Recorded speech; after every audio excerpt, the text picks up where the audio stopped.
Good morning, Big Brother fans. It is Friday, September 29th, day 59 in the Big Brother 25 house. We have a new head of household. We have an evicted house guest. We are finally moving forward with this game. Thank goodness.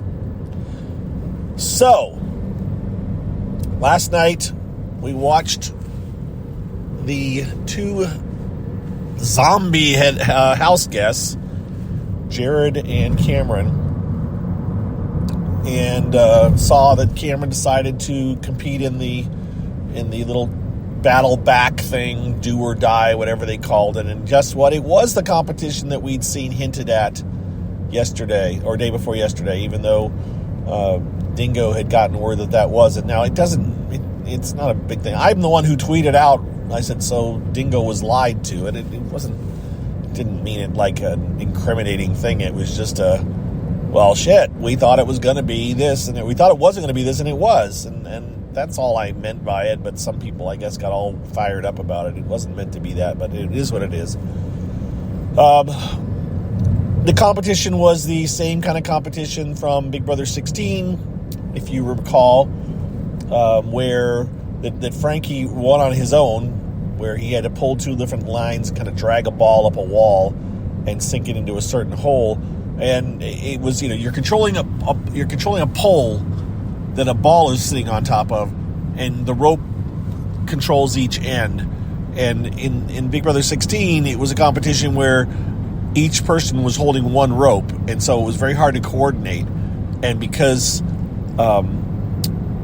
what's-his-name decided to sit down and not participate, it was actually easier for Frankie to do it by himself than the other team that had to do it working together. And so blah, blah, blah, whatever. In this case, Cameron chose to do it. It was a bit of a difficult obstacle because you had to roll the ball up that had that body that he was... we said it was a zombie, like a silhouette of a zombie, right? A cutout, and it was raised up because that's the path that the ball had to take. So you ran it up one of the zombies' legs, up their chest, up to their neck, and then back down one of the arms where it dropped into the hand, the hole. There was a hole in the hand, and that's where the ball would drop. So the going up part was easy. It was a fairly straight line, and then he had to maneuver it over to one side and then down this narrow arm, and he lost it the first time. He had 3 minutes to do it. It fell off with about 2 minutes to go, and the second time through he got it. He got up very fast up to the top, and then coming back down again was the difficult part. And this second time through, though, he got it right in the hole, and he won. What was I going to say? I can't think. It seemed like people thought he was going to get it done. We all thought that he was going to win whatever competition it was. I think it was a little bit harder than we expected. The coming down part, as I said, was tougher than the going up part. So yeah, he won it. Jared was left and talked to Julie, got all emotional about his mom and how she might fare in the house and everything. And Julie tried to quiz him about revealing to Blue about Cirie, but I don't know if he ever told her officially, but he did tell her that Cirie was, that his mom was in the house, but he didn't imply that it was Felicia. But either way, he got it. He's out. He's gone. He's not in jury. He and Blue, from what I could see from last night, Blue is talking about moving to LA. Jared doesn't live in LA, so I don't know if Jared thinks he's going to go to LA to try to become a star, and maybe Blue thinks she's going to too. This always happens with one or two house guests every season. It's like, okay, now I move to LA and I become a TV personality or something. And I think that's what Jared thinks, is he's going to make a career out of this. And Jared could very well end up being one of these people that's on the challenge all the time. I could see that happening. Because, again, even though he was not seen in a favorable light by a lot of people on the live feeds, if he's on any other show, they can creatively edit out the things that made people not like him and only show a TV edited version of them and make them a very likable character or something that people would warm up to. Oh, Jared has resurrected his career since Big Brother. He's much more likable since he was on Big Brother. And it's like, yeah, because you're not seeing the stuff that you didn't like because they're editing it out. All right. So that's once again, the reality TV, the fakeness of the reality TV and why we get to see the actual, a more real side of people thanks to Big Brother. And not a caricature too, because they're in a really weird situation, so they don't necessarily act completely like they normally would. But let's move on. Who won Head of Household? The feeds went down after, the feeds didn't come back up after the show. They came back up at like 1:30 in the morning, Eastern time, 10:30 our time, or 10:30 Big Brother time. And it took a while to figure it out because no one had a key around their neck. No one was really talking about it. There was jokes made about people being nominated that implied that Jag had it, or we thought it implied Jag had it. But then eventually, the first inkling I got was Corey said to America, well, Cameron's the boss now. Like, she was something about, America said something kind of negative towards Corey, like teasing him or saying something, and Corey's like, you can't do that. He's the boss now. And it's like, oh, he's the boss. That implies he's in charge. And then Corey said another thing about how he was going to be up talking in his room a lot this week, or again this week, to Cameron, which is like, oh, he's going up to talk to Cameron. That means that Cameron is probably the head of household. And sure enough, another couple minutes later, he said, congratulations. It's like, okay, Cameron won it. So Cameron is the head of household.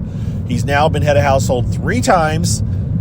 His last head of household, right? He got rid of Izzy, right? That was how long ago? It seems like it was forever ago, but it actually wasn't that long ago. So, Cameron is going to be head of household this week. I guess his target is going to be Felicia. That's what people think. But Corey is also on his short list. I don't know. Cirie might be. Remember, Cameron kind of kept his cards close to his vest. He didn't reveal what he was going to do to everybody. He didn't tell anybody who he was going to nominate, if you remember, before nomination. So and nominations were not his main target. They were he really wanted to blindside Izzy, right? Is that what he did? Yes. I don't remember. The point is, all right, it's a morning. Just know that Cameron is not, he's the least, I am the least able to figure out what he is going to do. So we're going to wait and see. People seem to be pretty convinced that he's going to go after Cirie. I'll believe it when I see it. I still won't believe it, actually, if he nominates, not Cirie, Felicia. Damn it, all these names. We'll see what happens when nominations are made today and who he actually talks to. He's kind of close, if you believe what you see on the live feeds with Matt and Jag. So we'll see if that relationship sticks. And Blue had inserted herself in there to a certain extent. So we'll see where all this goes. We'll have a better feel after the weekend. I will probably talk to you guys tomorrow and let you know what's going on, or maybe late tonight. Don't expect any major drama. I don't expect fights. I don't expect have not room, discussions to be going on in the right before the show. It's going to be, I think we're going to settle into a more normal version of Big Brother now, where we'll see the things play out and we'll have a better idea of who's with who. Once Cameron gets this week out, Cameron's kind of the wild card of the bunch. The rest of the people are kind of almost straightforward to figure out what they're going to do. And Cameron maybe as well. We just have to need to see who he nominates to kind of get a sense of where things are going. So that's what's up. That's what I got for you guys. I can't think of anything else to talk about right now. As far as the show, it's a normal week. As far as everything's normal, the show will air on Tuesdays now instead of Wednesdays. But other than that, everything should be pretty normal. I don't anticipate any major twists or turns or what have you. It should be just kind of straightforward, regular week, and I'll keep you up to date once I see who's nominated, and I'll probably do a CarCast tomorrow morning, I think, to update you on that. All right, I'm kind of mumbling because I'm trying to figure out what the heck's going on here. There's police cars out and stuff, but I don't know if it was a traffic stop or what, but it kind of had me distracted in an intersection. I've made it through the intersection, and now I am on my way. What else to talk about? Let's see. No, got nothing else to talk about. We're going to let it go. We're going to head out of here, and I will talk to you guys. Oh, no, you know what? I do. One last thing, a suggested interview. Sharon Tharp, formerly of Us Weekly, has her thing I talked about at some point earlier this year, I know, where she has a thing called The Exclusive. It's a podcast, a video cast, whatever you want to call it, where she interviews. She's been interviewing a lot of former winners of Big Brother. And this week she interviewed Andy, who I've been waiting to hear his interview, who won Big Brother 15. And I watched the interview while the feeds were down after last night's show. It's an hour-long interview. It's actually very, very good, in my opinion. Andy is he's very good at explaining how he played Big Brother and talking about other things that are going on in the current season, even, and past seasons. It's really enlightening, in my opinion, and I've seen a lot of Andy stuff. There are people there who do not like Andy for some reason. And so if you don't like Andy, I don't know, maybe you still won't, but I think you should give it a try and check it out and see what you think. But again, it is an hour long, but he goes into a very deep dive about his season and with really good, with interesting points about how, you know, the issues, the problems that were at the beginning of Big Brother 15, it seems like it's almost, this is my take on it, it's almost like CBS decided, well, we're going to have a problem season, you know, we're going to talk about how season 15 was a bad season, you know, and ignore the other issues that we've had on other seasons. That we'll just lump it all onto one, we'll pile onto one season as the bad season, and that happens to be Big Brother 15. And we'll ignore the issues that we've had on other seasons with some of the house guests. We'll kind of sweep those under the rug. As long as we can keep just blaming 15 as the bad season that we kind of don't talk about much, then we can forget about the other issues we've had. And so Andy said, unfortunately, that means that nobody from his season gets any kind of coverage by Big Brother because it brings up Big Brother 15. And so he was specifically talking about like Helen, how Helen doesn't get any kind of, she'll never get any kind of opportunity to be back on Big Brother or to get, you know, come back and visit or to talk to Julie, any of those things, because of the affiliation with the season, that she had nothing, that she didn't do anything wrong on, and yet she's can't be shown. Now, Andy has been fairly outspoken about things, and he hasn't been kind about production in some ways and some of these specific issues.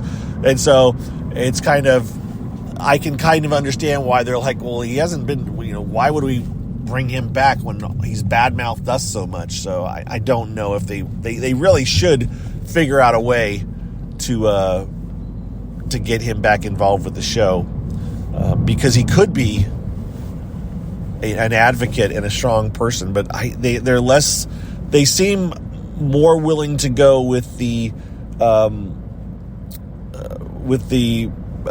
POC angle of making Big Brother a better place, and not as much as the LGBTQT angle, if that makes sense.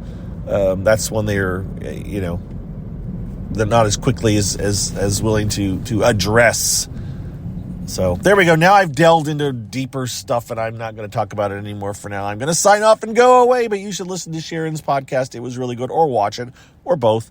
I enjoyed it, and I recommend it. And with that, I am going to give a shout out and a thank you to everyone for listening, specifically my patrons. Thank you again. I am due to run down a thank you list, and I will do that sometime next week, I guess, because I'm not going to do it right now, and I don't know if I'll get it together before I probably do a podcast tomorrow. I'm going to a cross-country meet tomorrow, I think, and if I do that, then on the morning I'll probably record a podcast on the way, unless my wife decides to go along, and if she does, I will not subject her to listening to me talk to myself, right? All right, I've rambled, and I've talked for an extra 4 or 5 minutes. We're out of here, folks. Have a happy Friday. Have a good weekend. Take care. Bye-bye.